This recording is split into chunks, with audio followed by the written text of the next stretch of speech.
E dando sequência ao encontro, assistiremos o painel Visão dos Usuários. Convidamos o secretário do Governo Municipal, Ricardo Macedônio Guise, que será o moderador deste primeiro painel.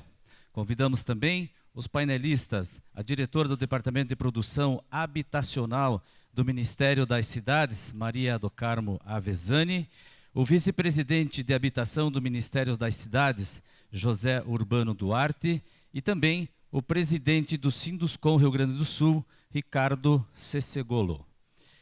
Lembramos que o formulário para perguntas deverá ser preenchido e entregue às recepcionistas que estão neste salão.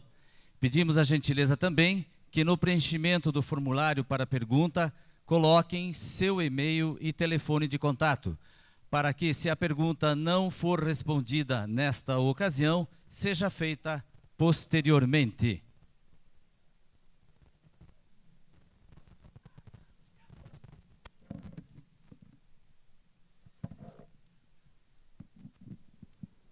Queremos retificar o vice-presidente da Caixa Econômica Federal, José Urbano Duarte.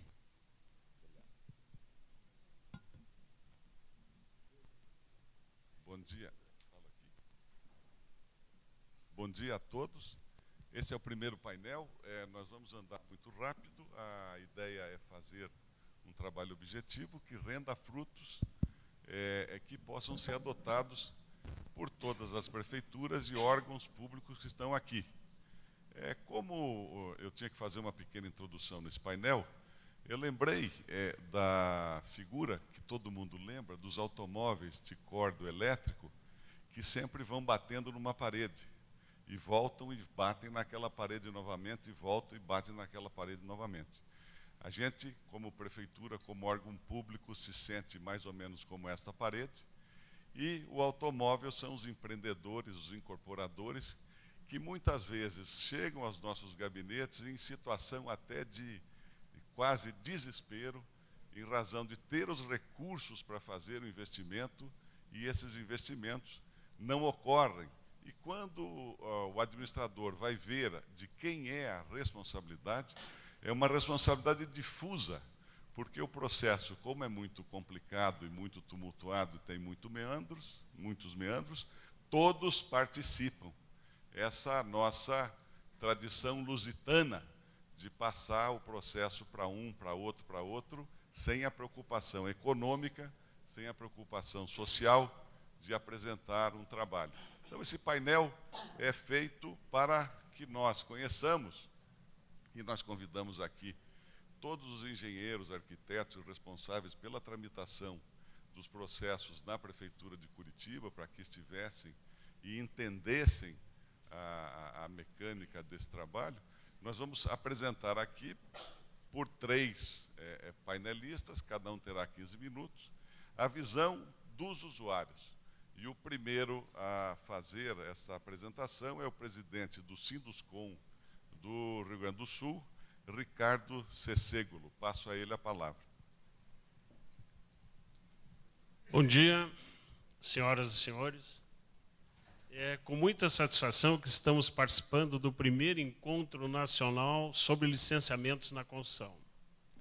E desde já quero cumprimentar os promotores desse evento, a Frente Nacional dos Prefeitos, a CEBIC, agora liderado pelo nosso entusiasta presidente José Carlos Martins, do querido presidente do Sinduscom do Paraná, colega José Giz, da Abrainc, da Prefeitura de Curitiba e do Senai.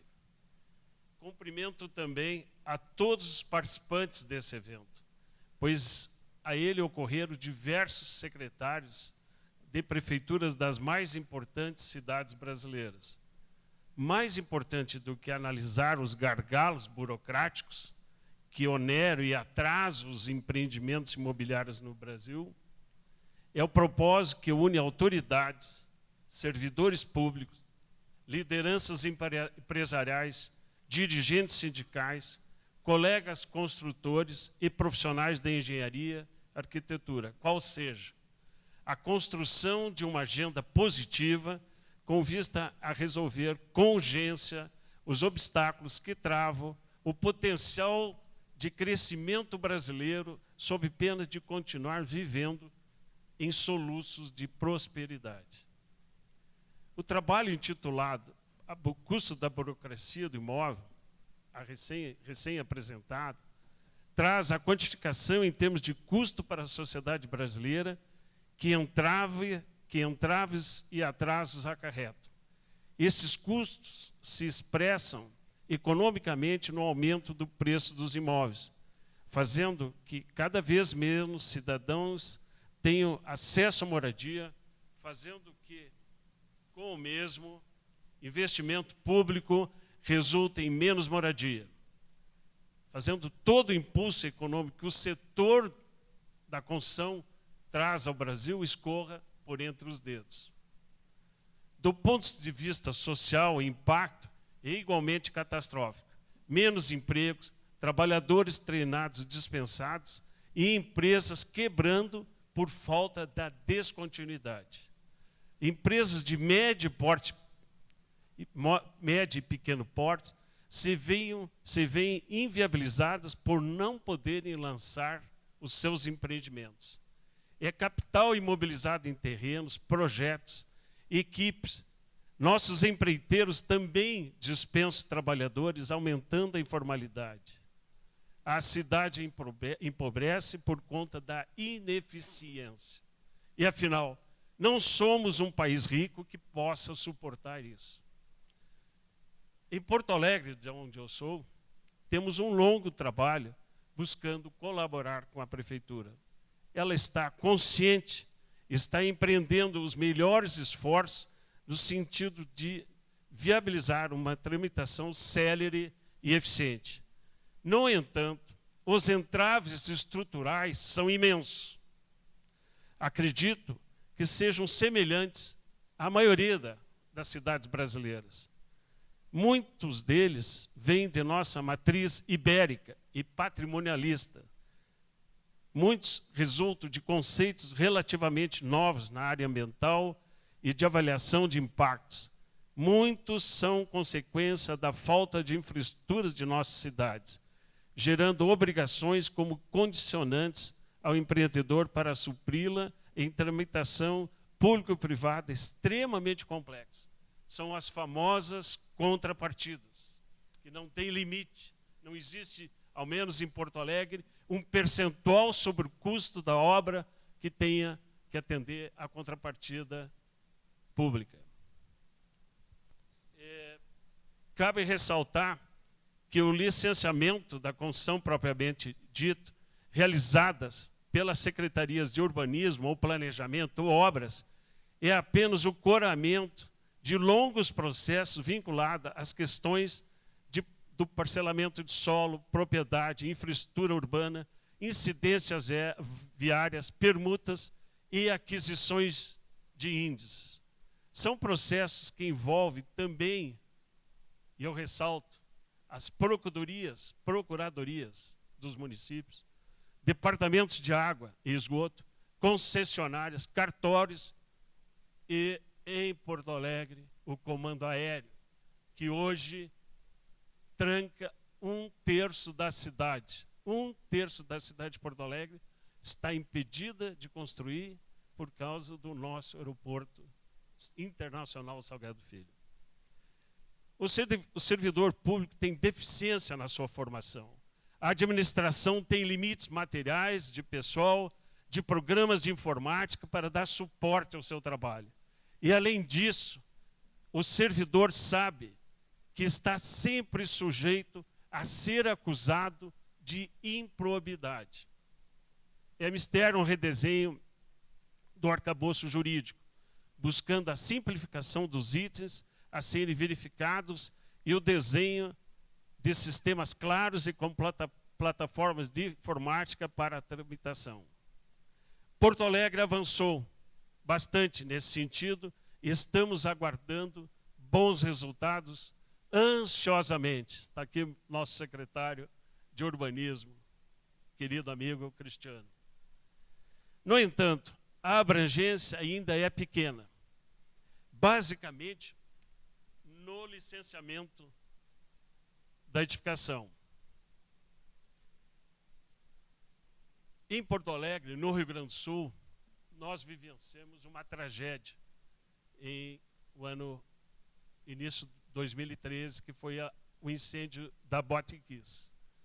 Isso forçou com que os deputados estaduais criassem uma lei de incêndio que saiu do 8 para o 80.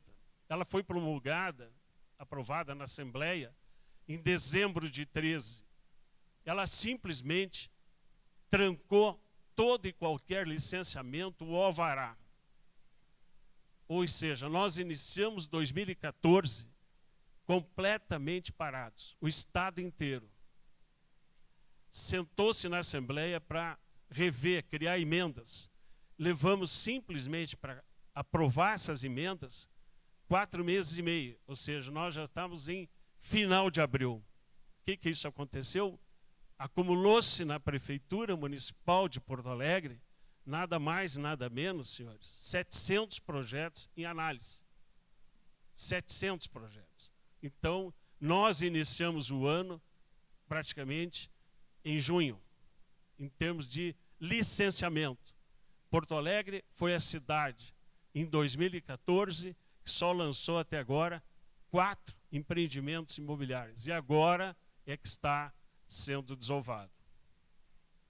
Então eu alerto, Gramacho, no estudo que a BOAS fez, tem que levar em conta o assunto incêndio. Porque na Câmara dos Deputados está sendo aprovada a Lei Nacional de Incêndio.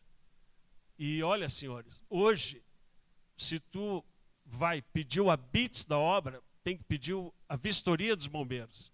Sem a vistoria dos bombeiros, as prefeituras não dão o habite da obra. Como é que está funcionando? Corpo de Bombeiros? É 153 dias úteis do protocolo. Isso significa 6 meses para uma vistoria do Corpo de Bombeiros. Não tem nada a ver com a estrutura das prefeituras, e sim do Corpo de Bombeiros. Então, o alerta que eu faço para o restante do Brasil, porque essa lei ela vai pegar a nível nacional também. Outro assunto importante é a questão ambiental.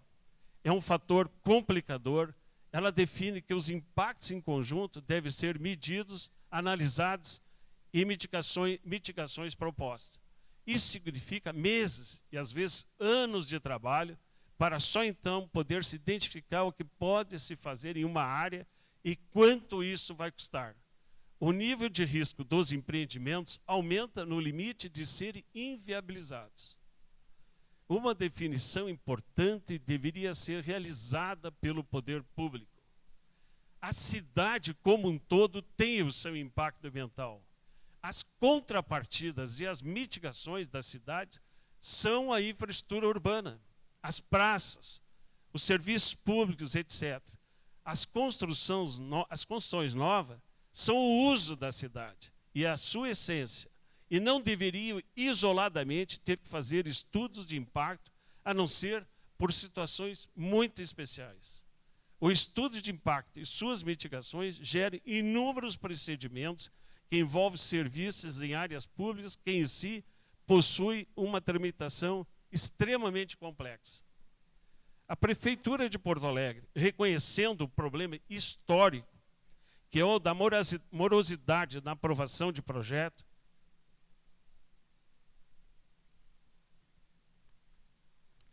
tem se debruçado exaustivamente na construção de um novo processo, contratando, inclusive, o Programa Gaúcho de Qualidade e Produtividade, o PGQP, cujo diretor está aqui presente também.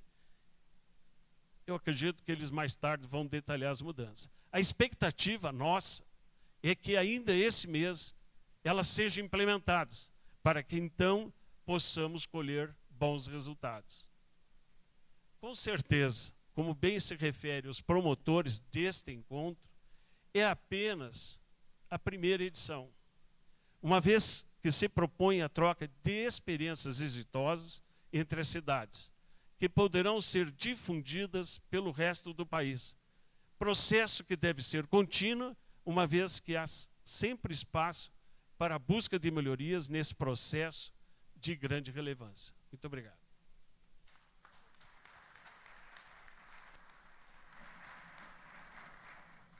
Como nós vamos abrir espaço para a pergunta no final, eu passo imediatamente a palavra para a diretora do Departamento de Produção Habitacional do Ministério das Cidades, Maria do Carmo Avessani. Bom dia a todos. Cumprimentar o Zé Carlos aqui em nome de todos os presentes e dizer que é um momento muito oportuno, Zé Carlos, esse encontro, num dia tão maravilhoso, num lugar que eu estou encantada com a beleza do parque, eu não conhecia aqui. Então, assistir o trabalho que foi apresentado, realmente ele mostra a importância desse momento, dessa reflexão. Nós estamos agora já no final da segunda etapa do programa, né? Nós já temos contratados, desde o início, 3.600.000 unidades, já entregamos 1.800.000 unidades. Então, é importante fazer essa reflexão. O que é que nós precisamos fazer para melhorar? E, quando a gente diz que é necessário desburocratizar, realmente eu acho que é importante o que foi dito. Os controles, eles são importantes, é fundamental para a qualidade. Em momento nenhum, a gente está dizendo aqui redução de controles, mas sim a otimização desses controles, que os municípios criem estruturas para que os seus diversos órgãos interajam entre si de maneira a dar celeridade. Então, fazendo uma reflexão, né, depois de 5 anos da criação do programa, um programa que, se olharmos o total da sua contratação, os valores de investimento chegam a 225 bilhões, é fundamental que ele merece, é um programa que merece que os municípios revejam as suas estruturas, criem estruturas de maneira a otimizar. Eu acho que o estudo mostrou o foco, o custo da burocracia, da demora, do ponto de vista do empresário. Mas eu diria que, do ponto de vista do governo federal, nós, às vezes, temos uma frase lá que a gente brinca que o conjunto está pronto, não está pronto para ser entregue, mas está pronto para ser invadido. Então, infelizmente, assim, esse na cadeia também, esse é um custo que teria que ser agregado, que é um empreendimento pronto para ser entregue e, infelizmente, às vezes, uma questão legal, um atraso numa licença, um atraso do habite-se, impede a entrega desse empreendimento. Infelizmente, a pressão social, as pessoas precisam de uma casa, não conseguem entender, as pessoas não conseguem entender. Olham para aquele empreendimento pronto para ser entregue, a pessoa morando mal, e fala assim, não é possível, vamos invadir. E, infelizmente, esse é um risco realmente que ocorre. Nós, numa ocasião, fizemos uma avaliação muito preocupada, porque a gente já chegou a ter praticamente 30% de unidades prontas para serem entregues, e não eram entregues porque existia alguma questão legal que impedia a entrega. Então, nós chegamos, inclusive, a rever alguns processos internos, perguntando para nós mesmos, eu digo dentro do governo, dentro das instituições, do que nós podíamos abrir mão dentro da linha da legalidade, que não ferisse uma questão legal, mas que nos permitisse simplificar esses processos. E fizemos. Então, da mesma forma que nós fizemos, eu acho que é fundamental que as prefeituras também façam essa reflexão. A necessidade de melhoria, o país precisa cada vez mais de investimentos, seja em infraestrutura, seja em habitação, em todas as cadeias nós precisamos de investimento. E, hoje, um dos pontos mais críticos do processo a gente tem dito muitas vezes, não é a falta de dinheiro, é a falta de projeto. Mas, quando a gente fala falta de projeto, não é só a falta de projeto, é a falta desse projeto pronto em condições de ser implementado. Então, a reflexão é constante. Vamos citar aqui algumas melhorias, por exemplo, que o governo federal inseriu durante esses anos. Por exemplo, o governo federal criou uma carreira específica de analistas de infraestrutura, alterou algumas normas, impondo prazos para licenciamentos, criou um regime, o RDC, também, exatamente para agilizar o processo de contratação. Enfim, estou citando aqui 3 exemplos, mas no sentido de dizer que o governo federal é muito maior a estrutura do governo federal. E vocês sabem que, quanto maior a estrutura, mais difícil de você movimentar. Então, os municípios, e isso a gente vê, inclusive, claramente dentro do Ministério, às vezes a gente recebe empresas para discutir aqueles grandes empreendimentos, e, às vezes, a gente olha e vê que existe uma concentração muito grande de projetos em determinado município, e que, inclusive, para nós dificulta, porque hoje a gente tem feito uma discussão uma discussão grande, procurando alinhar projetos com déficit, e, às vezes, a gente pergunta, escuta, mas por que tem tanto projeto nesse município e não tem nada no município do lado que tem déficit, tem demanda, tem necessidade? E a gente escuta, às vezes, alguns empresários dizer: vai aprovar um projeto lá para você ver o que acontece.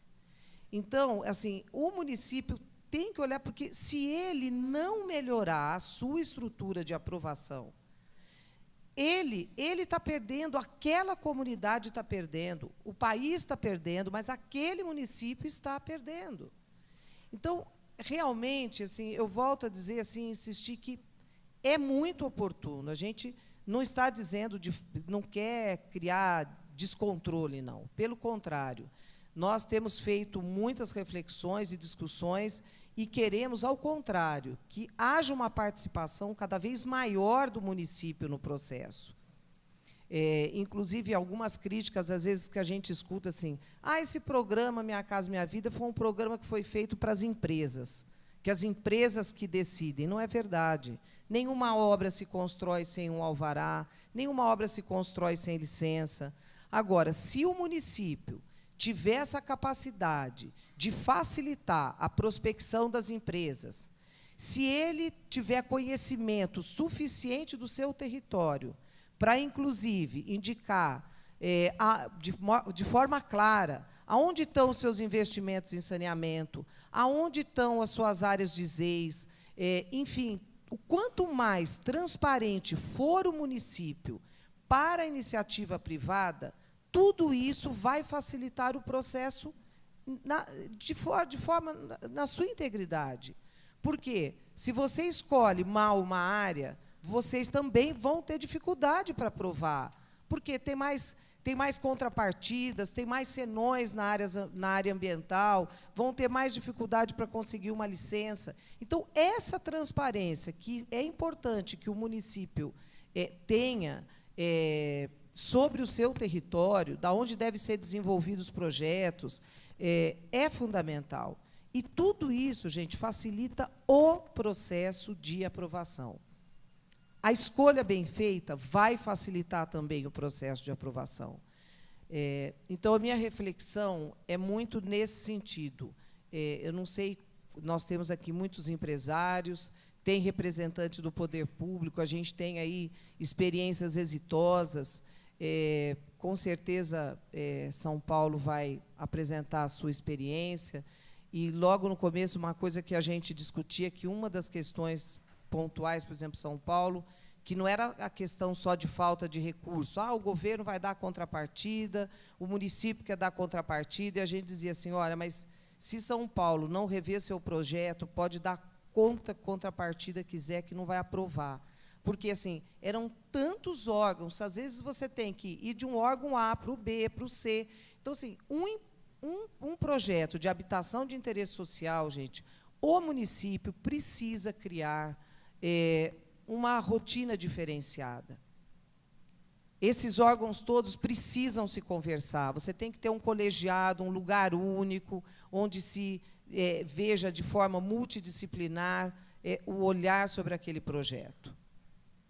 Então, eu poderia sugerir ao estudo aí que incorporasse mais essa vertente, que é o próprio custo para o poder público e para a sociedade, o quanto custa, não só do aspecto financeiro, porque tem um que é imensurável, que é o desgaste que a gente tem quando tem que desocupar uma obra, mas também existe um custo, que é o custo da recuperação dessa obra que foi destruída.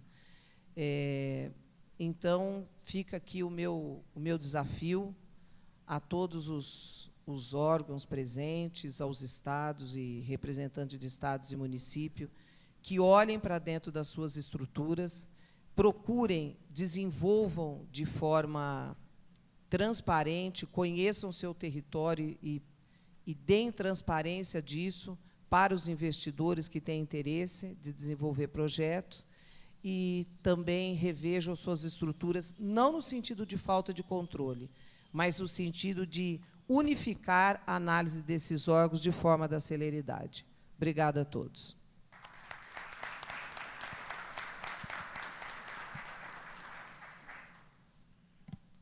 Essa visão do usuário se completa agora com a terceira palestra, e tinha um subtítulo que era uma pergunta que devia ser feita por mim, se eles estavam sendo bem atendidos. Eu não vou fazer essa pergunta aqui agora. Eu passo a palavra ao vice-presidente da Habitação do Ministério das Cidades, José Urbano Duarte. Bom, eu já fui promovido para o Ministério das Cidades, mas é da Caixa Econômica. Tá certo. Obrigado. Eu quero iniciar aqui, além de cumprimentar a todos, né? Eu acho que todo mundo aqui já destacou a importância do evento e das pessoas que organizaram e que estão presentes aqui. O Zé Carlos, na pessoa dele, eu quero cumprimentar a todos. E eu pretendo aqui, nesses 15 minutos que eu vou falar, eu até trouxe, e depois vou pedir para deixar na tela, 6 slides para contextualizar um pouco o que eu gostaria de estar conversando com vocês. E antes de começar a mostrar isso, eu pediria lá para já deixar no ponto, deve estar José Urbano Caixa, no nome do slide. Eu queria fazer um primeiro comentário que eu acho que tem muito a ver com o que está acontecendo aqui hoje. Nós, lá na Caixa, até um tempo atrás, tínhamos até uma certa dificuldade para ter essa interlocução do dia a dia com o setor, motivado por algumas questões, alguns tabus que foram superados e que a superação mostrou que foi positiva para todo mundo. E foi positiva para todo mundo por quê? Porque o que nos une a todos que estamos aqui hoje, independente de quem nós representemos, seja governo, seja empresas públicas ou privadas, né, é uma pessoa que não está aqui, que é o cidadão. O cidadão, que é uma responsabilidade do Estado, representado aí pelos governos nas suas 3 esferas, de melhoria na qualidade de vida deles, e o cidadão que é o cliente das empresas que estão aqui. Isso é que nos une, eu acho que nos faz tornar esse evento aqui algo que faz sentido para todos que estão aqui. Não é um negócio que é bom para a empresa, que é bom para o município, que é bom para a empresa pública ou para o governo federal. É um negócio que é importante, acho que para todo mundo, cada um na sua visão e no seu papel.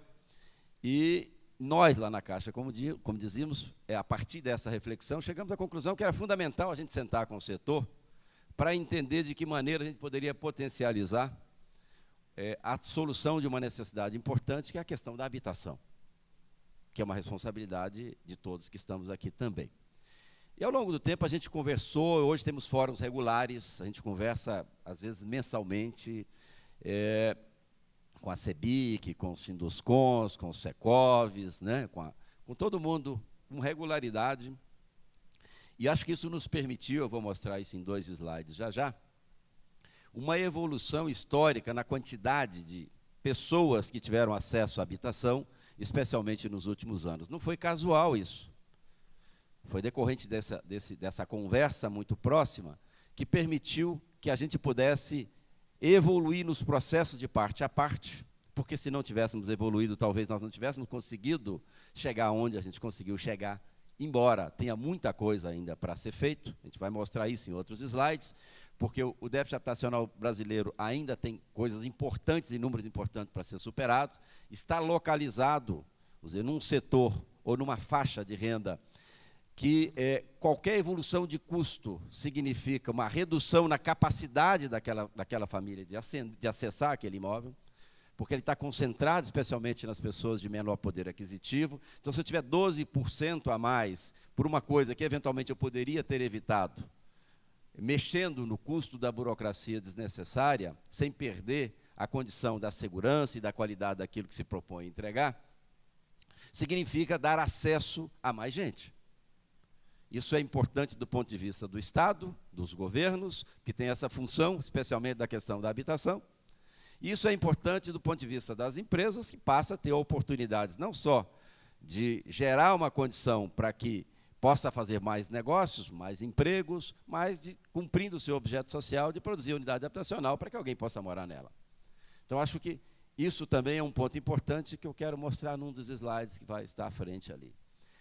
E quero finalizar, nos últimos 2 ou 3 slides, dos 6, mostrando um pouco da experiência que a gente teve ao longo desses últimos anos, fruto dessa interação que, num primeiro momento, trouxe para a mesma mesa o governo federal, as instituições financeiras, especialmente a Caixa Econômica Federal, e o setor da construção civil. Conversamos e daí nasceu uma série de iniciativas que já estão acontecendo e que ajudam a explicar um pouco daquilo que aconteceu, mas também explica a importância de continuar e avançar, e aí eu acho que é fundamental trazer para essa mesma mesa, e a gente vai mostrar algumas experiências, os municípios, sem aquele medo de estar junto na mesma mesa para discutir o assunto que nós, instituições financeiras, empresa pública, tínhamos há algum tempo atrás. O que prejuízo eu posso ter para estar sentado com o setor da construção civil, discutindo o que eu posso melhorar no meu processo, o que eu posso deixar de fazer, sem prejuízo da legalidade e da qualidade, e o que você, empresa, poderia fazer também dentro do mesmo objetivo. A gente chegou à conclusão de que ninguém perderia com isso, e que teríamos um ganhador importante, como eu disse, que era o cidadão e o cliente desse negócio. Então, esse é uma síntese e a tônica do que eu gostaria de trazer nesse momento, porque eu acho que é um processo de reflexão muito localizada. Ninguém vai conseguir incutir isso, dizer, você tem que fazer isso. Não vai acontecer. Enquanto a gente não concluir de que isso é importante fazer isso, certamente não vai acontecer. Então, o desafio aqui é o seguinte, é se perguntar o tempo inteiro, por que eu não posso fazer isso? Por que eu não posso ir para uma mesma mesa, sentar e rever o meu processo na minha região, no meu município, junto com todos os agentes e entes envolvidos nesse processo? Uma das iniciativas recentes que aconteceu, dessa semana que nós estamos nela, e que foi fruto dessas conversas organizadas pelo governo federal, e que tem um potencial importante de melhorar esse processo do ponto de vista do agente financeiro, saiu numa medida provisória dessa semana, que é um dos pontos que estão lá, tem mais de um, eu quero citar um, que é a concentração de ônus na matrícula. Isso significa uma redução na burocracia do ponto de vista de todos os envolvidos, especialmente os agentes financeiros, que faz com que eu não tenha que pedir àquela pessoa que vai comprar um imóvel, que busque um conjunto de informações e que custa para ele, né, para ter acesso àquele financiamento para comprar aquele imóvel, por uma razão simples. Porque não terá, daqui a 2 anos, ele tem um processo, mas começa já, precisava de começar, ele tem um processo que prevê que daqui a pouco, se você tiver algum crédito em relação àquele proprietário daquele imóvel, né, você tem que ir lá na matrícula do imóvel e registrar isso. Significa dizer que se não tiver isso, que esse imóvel está livre e desembaraçado, quem está comprando sem nenhum tipo de problema em relação ao passado e, por consequência, quem está financiando também. Eu não preciso de pedir um monte de coisas que normalmente você pede hoje. É só para trazer uma situação recente, decorrente de uma ação provocada pelo governo federal e que juntou numa mesma mesa todos nós. Agentes financeiros, nós, Caixa Econômica, né? e o setor da construção civil. Acho que é um exemplo objetivo só para a gente trazer, e é recente, para a gente botar na memória de todos nós e ver a importância de continuar fazendo isso. Eu queria pedir, então, que colocássemos ali o primeiro slide, por favor, pode passar? O primeiro, o próximo. Esse aí é uma demonstração, com fatos e dados, que mudou a coisa. Ou seja, a quantidade de demandas que nós temos no balcão das agências e, por consequência, no balcão de um município, uma secretaria de obras, secretaria de habitação, aumentou, a demanda aumentou. Nós estamos fazendo hoje, do ponto de vista de unidades, cerca de 1,2 milhão de unidades ano, o mercado como um todo, eu não estou falando Caixa, ali é o mercado como um todo. Né? É o maior número desde 1974. Então, a estrutura que a gente tem para fazer, tínhamos duas formas de resolver esse aumento. Ou a gente aumenta a estrutura para dar conta disso, e, consequentemente, tem todo o impacto da estrutura, seja nas empresas, seja nos governos, que é um custo adicional, o que talvez inviabilizasse a própria solução. Ou a gente entra para dentro do processo e vê de que forma nós podemos otimizar esse processo. É uma equação simples, o número aumentou, eu tenho alguma coisa a ser feita. A não ser que eu tivesse uma ociosidade grande, eu tenho que aumentar essa estrutura, ou tenho que rever meus processos. E a forma talvez mais inteligente, do ponto de vista da eficiência, é aumentar a melhoria no seu processo, é otimizar o seu processo. Então, essa é uma das lógicas importantes. Então, não é casual, não é alguém pensou, vamos fazer isso. Tem uma razão objetiva que demonstra que alguma coisa precisa ser revista, se nós queremos realmente, cada um no seu papel, resolver um problema importante que você tem no país, que é o déficit habitacional. Por favor, passa o próximo.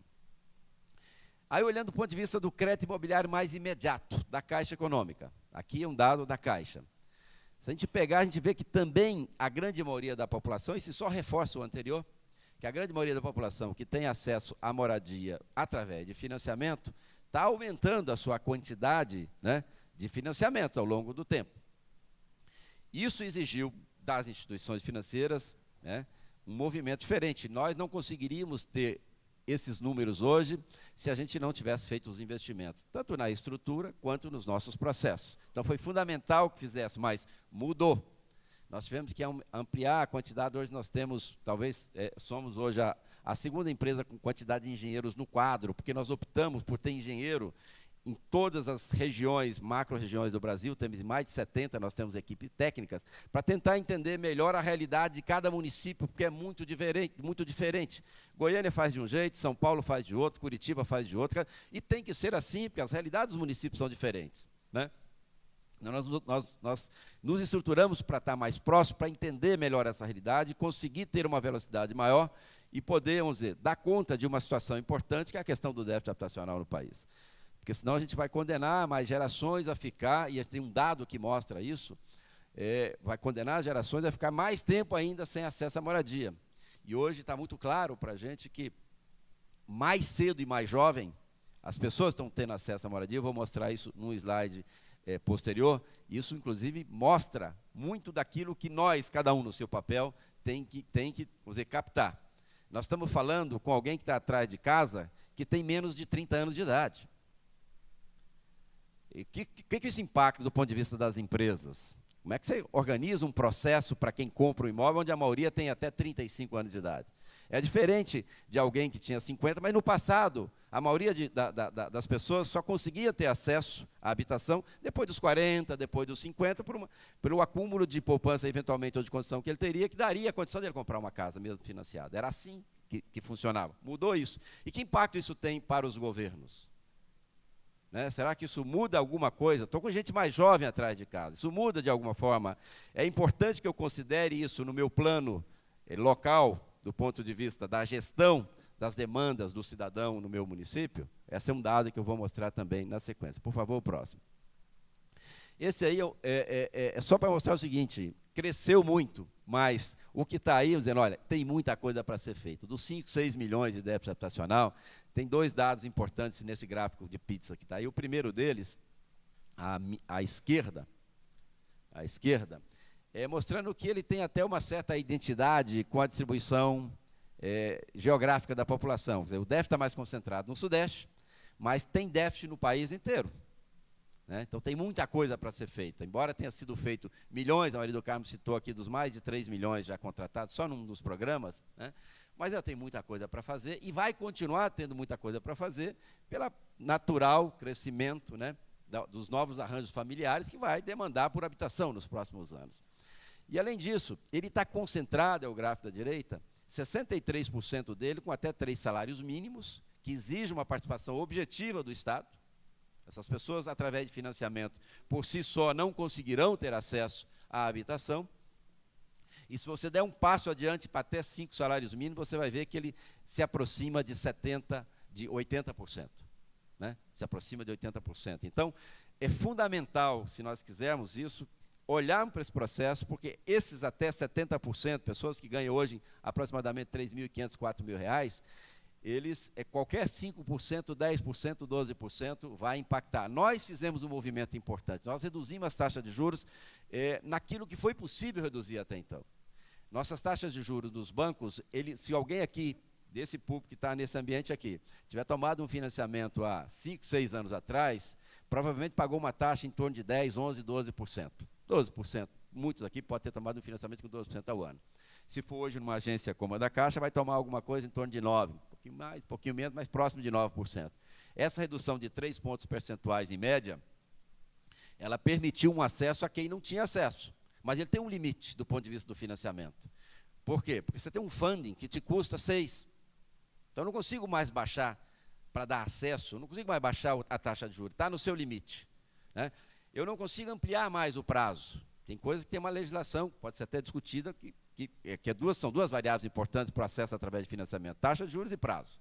Uma já está no limite, que é a taxa de juros em função do custo do funding. A outra é o prazo. Né? Então, você precisa de outros arranjos para botar nessa equação, para que, mesmo nessa condição de taxa de juros atual, de prazo atual, mais gente possa ter acesso à moradia. E ele passa pela desburocratização e pela simplificação dos processos. Essas tabelinhas que talvez alguém não esteja enxergando muito, que está pequenininho aí embaixo, ela só está mostrando um simulador que a gente tem lá no nosso site. E vão lá, em média, 6 milhões de pessoas mês testar se ele pode ou não pode comprar casa. E eu fico até brincando lá entre nós na Caixa, assim, eu não vejo ninguém assim num belo dia, sábado de manhã, eu não tenho nada para fazer, eu vou entrar no simulador da Caixa. O cara está indo lá porque ele precisa, porque ele quer, ele está com desejo, ele está imaginando comprar. Né? Esses 6 milhões, em média, que está ali, 5 milhões aí no mês da Copa, depois 7 milhões logo após a Copa, e voltou para a regra dos 6 milhões, ele está, primeiro, concentrado até R$200 mil. Significa que ele só pode comprar imóvel até R$200 mil, a grande maioria. Cerca de 60% até R$200 mil. Nós estamos falando, então, onde está aquele déficit. Tem o déficit e ele quer comprar. Como é que nós vamos organizar para que ele tenha acesso a isso? Passa pelas nossas mãos. Se olhar uma outra tabelinha do lado, ele está mostrando qual é a renda. De novo, concentrada até 4 mil. Ou seja, aquele que está no déficit é o mesmo que está indo lá no simulador, não brincar, mas verificar, olha, eu quero comprar, eu quero comprar. E se olhar o da direita, está por idade. Por idade, de novo, né? Até 35 anos de idade, 60% dos que vão lá têm até 35. Se eu fizer um corte, 50% tem menos de 30. O que significa isso para nós? Né? Eu acho que é uma informação também importante que tem que ser trazida para o ambiente que nós estamos discutindo. Assim, o que é que isso muda para a gente? Lá no passado era gente mais nova, era mais velha de idade, hoje é mais novo, está concentrado nisso, nessa faixa de renda, que é um imóvel desse valor, as condições, vamos dizer, operacionais e do produto crédito imobiliário chegou num determinado limite de estrangulação, não dá para ir muito além disso, tem limitadores para isso. O Estado não pode também, não tem condição de dar subsídio, vamos dizer, nos volumes que seriam necessários para resolver todo esse problema com subsídio. Então, nos resta, de uma maneira objetiva, sentar e conversar. O que eu posso fazer em relação ao meu processo? O de cada um. Senão a gente fica no jogo de empurra, isso é seu, te vira, isso é uma responsabilidade dos agentes financeiros, isso é uma responsabilidade do setor produtivo, isso é uma responsabilidade do Estado. Na realidade, o cidadão acha que é uma responsabilidade de todo mundo. De uma certa forma, ele quer a casa para morar. Ele está mostrando aí que ele quer a casa para morar. O que nós podemos fazer nisso? Quer dizer, se eu imaginar que lá na Caixa não temos que fazer nada, já estamos com parte do problema comprometido. Se o setor da construção civil imaginar que não tem que fazer nada, outra parte comprometida. Se os municípios imaginar que não tem que fazer nada, ou o Estado, outra parte comprometida. Ou se a gente vai para uma mesma mesa, talvez a gente tenha uma possibilidade de solução real. Acho que esse é o ponto, é o que eu quero mostrar nas telas seguintes. Por favor. A gente sabe que cada um tem as suas questões mais específicas, mas nós tivemos exemplos importantes, né, ao longo desse tempo. Tem mostrado o seguinte: quando a gente vai para a mesa, todo mundo junto, a gente consegue avançar. Foi falado aqui, acho que a Paula vai falar aqui sobre a questão de São Paulo, que recentemente, há um ano atrás, aproximadamente, a gente começou a ir para uma mesa junto e hoje tem reuniões regulares lá com o setor, tentando avançar para a superação das dificuldades importantes que você tem no município de São Paulo. E eu estou muito confiante de que, num prazo curto, a gente vai conseguir avançar e a gente vai ter condição, efetivamente, de fazer alguma coisa que não foi feito até então, criando alternativa de habitação em São Paulo, diferente do que se teve até então. Mas pegando um exemplo também de outra cidade grande, dada a complexidade, que eventualmente as cidades grandes podem ter maior do que a média dos municípios, mas se ele tem uma complexidade maior lá e conseguir superar, significa que você tem uma chance maior nos lugares onde a complexidade é menor, de superar também. Então, se eu pegar o Rio de Janeiro, que fez também um trabalho disso anteriormente, e o Rio de Janeiro hoje, do programa oficial, do programa do governo federal, do Minha Casa Minha Vida, ele é o quem mais contratou ao longo desses últimos anos, das capitais do país, em termos de número. Mas dá uma olhada na experiência deles. Uma legislação específica, um grupo específico para análise e aprovação. Então, tem situações muito objetivas que explicam o número alcançado. E aí, de repente, você olha um município e fala: por que esse não contratou nada? E tem. Ou por que esse contratou só 5% daquilo que se esperava? E tem. As regras são as mesmas, o processo se dá da mesma forma. Talvez tenha faltado essa interação de estar numa mesma mesa para tratar de um problema que é importante do ponto de vista social e que talvez não tenha sido objeto da atenção por outras razões eventualmente importantes que se tinha, que foram consideradas mais importantes do que a questão da habitação ali. Passa o próximo slide. O próximo, isso, por favor.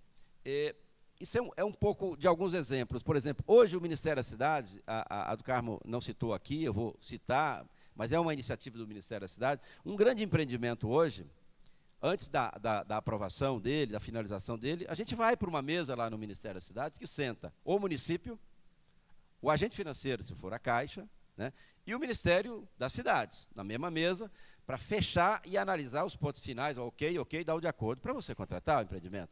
É uma demonstração objetiva de que tem um fórum criado para isso e que funciona.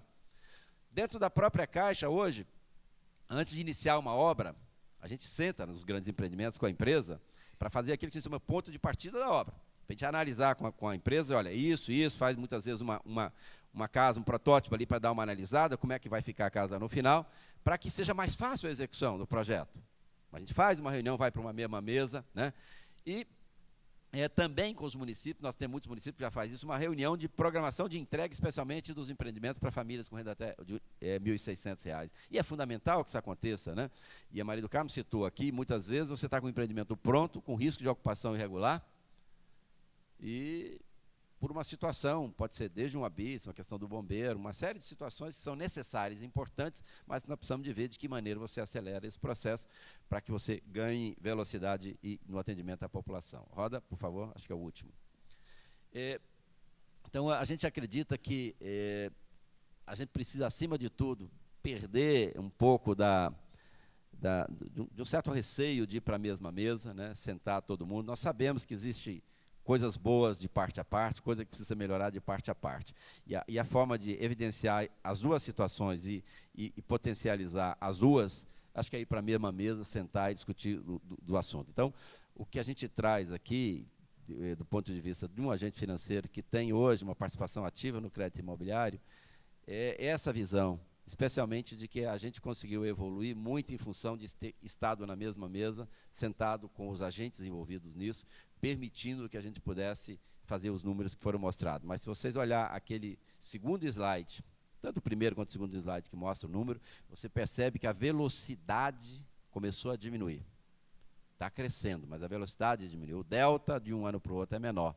E a tendência é que continue sendo menor, ou até estabilizado, Porque na forma que nós estamos fazendo, estamos no limite daquilo que poderia ser feito. Então, precisa ter os avanços, e esse recente que veio agora da concentração de ônus da matrícula, que eu citei, é importante no âmbito federal. Do ponto de vista do funding, que é o cover bond, que é a LIG, que é uma forma de você captar dinheiro novo para trazer, para continuar potencializando as operações, também saiu. Então, tem um conjunto de iniciativas que saíram essa semana, que eu acho que ajuda a gente a dar um passo adiante, mas ele não será suficiente se a gente não sentar, cada um no seu lugar. Aqui, acho que precisava de ser, na minha avaliação, um pontapé.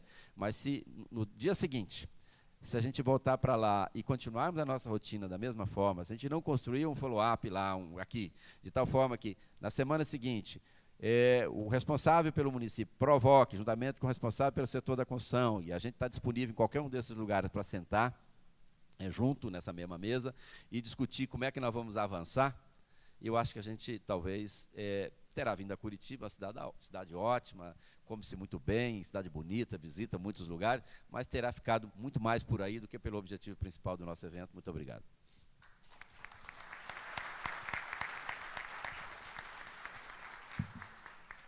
Com isso termina a visão dos usuários.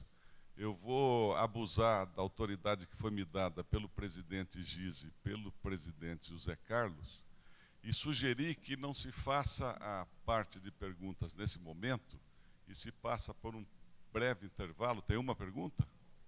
Tem uma pergunta? Tá, então vamos fazer então 2 perguntas, porque eu vejo que a plateia já está um pouco assim, agitada, para fazer um intervalo, e depois nós começaremos com as experiências exitosas de cada cidade, e aí sim teremos muitas perguntas para serem respondidas. Mas vamos lá, então nós temos 2 inscritos. Quem é o primeiro inscrito? Faz favor. Por escrito a pergunta? Tá.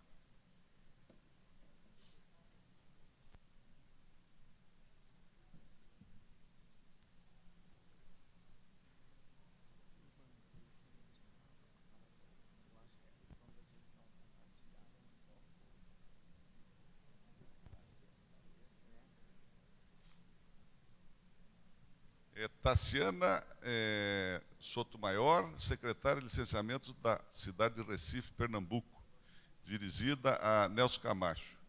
O entendimento técnico do técnico analista mudou, ele tornou-se mais inseguro devido ao excesso de interferência do Ministério Público, que quer ser mais urbanista que os arquitetos e mais licenciador que os funcionários públicos.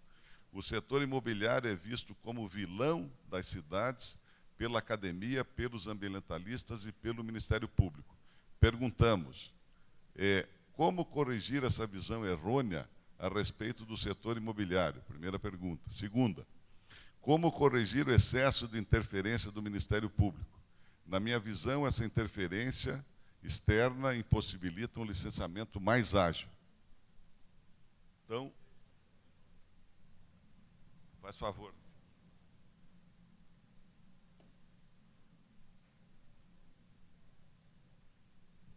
Obrigado. Bom, em relação à primeira pergunta, eu acho que um dos avanços, né, e um dos objetivos indiretos, né, do trabalho, acho que acabou passando também por mostrar que muitas das dificuldades, né, que o setor imobiliário passa, em termos de conseguir cumprir, né, seus prazos de entrega, de conseguir realizar, né, esses licenciamentos, sejam ambientais, seja fazer a entrega dos imóveis, está relacionada à burocracia. Então, de fato, é uma preocupação, né, grande, né, do setor conseguir mostrar as dificuldades que se enfrenta, né, hoje em dia, a falta de eficiência, né, que se tem, para mostrar e dar essa visibilidade, né, para fazer com que essa imagem, de certa forma, seja revertida. Em relação ao segundo ponto, eu acho que, de fato, tem uma preocupação aqui relacionada ao papel, né, dos diversos agentes, e o funcionário público, de certa forma, ele fica um pouco numa encruzilhada a partir do momento em que ele tem certas atribuições, né, de zelar aí pela por garantir, né, que os processos burocráticos que são importantes, né, como já foram colocados aqui, sejam cumpridos, né, para que a lei seja cumprida. Esse é um aspecto. Por outro lado, existe também uma dificuldade no sentido de que esse funcionário, hoje está, de certa forma, fragilizado, né, a partir do momento em que ele pode ser, dependendo, né, das decisões que ele tome, ele pode ser processado até pessoalmente, né, por conta dessas decisões. O que a gente viu de experiência em outros países, né, é justamente prover mecanismos para os funcionários públicos, mecanismos de defesa, né, à medida para que ele possa cumprir, né, suas funções e consiga fazer as aprovações usando o seu melhor julgamento possível. A gente viu várias situações em que as pessoas, né, responsáveis, os técnicos, né, responsáveis por essas avaliações, elas muitas vezes deixam de tomar decisões, protelam decisões, justamente por conta de um certo medo, né, em relação às consequências que essa decisão pode ter, ainda que essas decisões estejam sendo feitas somente utilizando critérios técnicos, né, dentro do entendimento, né, que esse técnico possa ter em relação a uma certa aprovação. Mas como não existe um mecanismo de defesa, né, desse funcionário, caso, né, aconteça algum processo, né, direcionado, por exemplo, pelo Ministério Público, de fato acaba tendo um desincentivo, né, a que se tome a decisão de maneira rápida e de uma forma isenta. Então, na nossa visão aqui, o principal ponto que deveria ser considerado talvez dar proteções, né, para esse funcionário. Eu não vou questionar aqui o papel do Ministério Público, o papel dos agentes, eu não teria competência para fazê-lo, mas o que a gente viu em outros países é justamente se dar mecanismos de defesa para que se possa agir dentro desse ambiente em que vão ocorrer realmente questionamentos em relação às decisões tomadas no âmbito dessas aprovações. Eu queria me permitir complementar aqui, se você me permite, pegando algumas experiências, porque assim, eu acho que uma das coisas importantes a ser acrescentado nesse cenário que foi colocado e que é verdadeiro, é de que, em muitos lugares, o próprio Ministério Público e os tribunais de contas têm se colocado à disposição para participar das mesas, e têm participado. O Ministério das Cidades tem feito isso, e alguns ministérios públicos, Goiás, por exemplo, tem ido para a mesa junto, por mais crítica que seja a visão, eu acho que ela é contributiva se você trazer, porque senão você fica alguém de um lado e deixando um agente do outro, fica parecendo que vai se resolver à distância. Eu acho que, de maneira prática, eu convidaria essa pessoa, esse ente também participante, para ir para a mesma mesa. Acho que é a melhor forma de solução. Às vezes tem incompreensão, às vezes tem entendimento. Nós fazemos regularmente hoje apresentações do programa para o Judiciário, fazendo apresentações para o Ministério Público, para que haja uma compreensão, porque muitas das coisas, às vezes, é uma incompreensão de por que aquilo é importante ou de por que aquilo é feito, além, evidentemente, de ter os mecanismos de proteção, como foi colocado aqui muito bem por ele.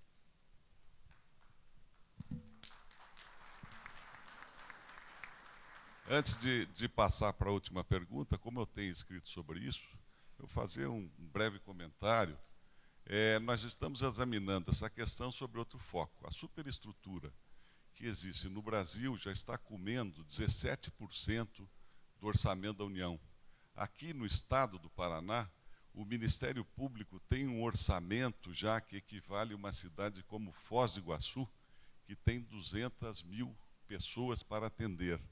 Nós temos demonstrado que o Ministério Público, em razão da reforma constitucional de 88, aproveitando uma brecha que dá direito a eles a acompanhar os direitos difusos da sociedade, eles abandonam a sua função principal de cuidar da ação penal pública para cuidar desses direitos difusos. E vão entrando nesta seara, e eu tenho brincado com os promotores e procuradores de justiça do Estado do Paraná, que são meus colegas, que eles já estão entrando em briga de vizinho.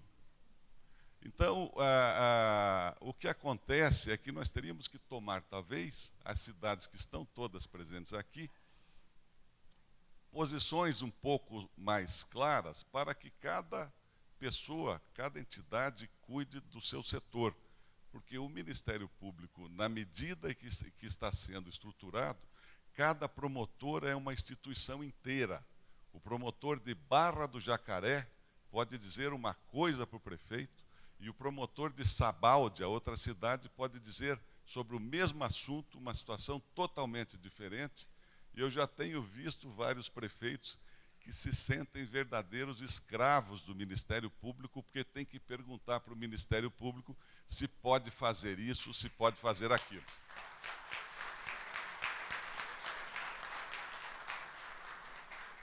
Esta atitude do Ministério Público e das entidades que estão aí, e o Tribunal de Contas também, com uma decisão lá atrás do Supremo Tribunal Federal, que permitiu que os ministérios públicos não examinassem as contas das prefeituras depois de realizadas, mas examinassem as ações das prefeituras durante o processo, tem interrompido uma série de ações que, como disse o presidente do Sinduscom, são recursos públicos que estão alocados nessas obras, que não têm muitas vezes correção monetária, e quando a gente vai empreender esta obra finalmente, há casos de que o recurso dá para fazer só metade da obra programada.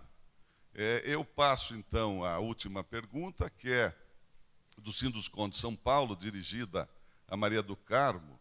O Brasil é um país continental, formado por municípios de muitas especificidades. Pergunta: que pese as dificuldades por recursos financeiros, como capacitá-los? Como incentivar os estados neste sentido?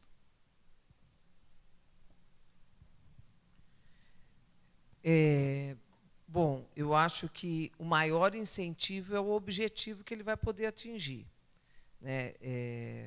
Eu acho que com os volumes de investimento que estão disponíveis, isso por si só já devia ser suficiente para ser um incentivo, porque hoje o governo ele não tem recursos específicos para estruturação de órgãos, ele não tem recurso para isso, porque parte do princípio que essa parte é a contrapartida do próprio município.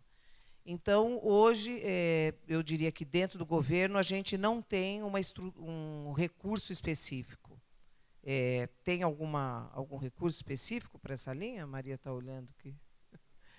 Não, porque às vezes tem alguma coisa dentro do governo que eu posso não conhecer. A gente não tem recurso específico para capacitação. Então, eu diria que o município vai ter que, por si só, se reestruturar. Eu acho que essa questão da gestão compartilhada que o Urbano lembrou, que a gente tem feito tanto, ela realmente é fundamental dentro desse processo.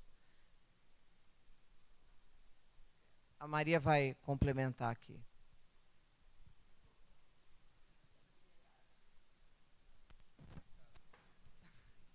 Bom dia a todos. Aproveito e cumprimento a todos. Mas existem recursos, talvez não diretamente no governo, mas existem recursos do PMAT, no BNDES, indiretamente financiados pelo governo.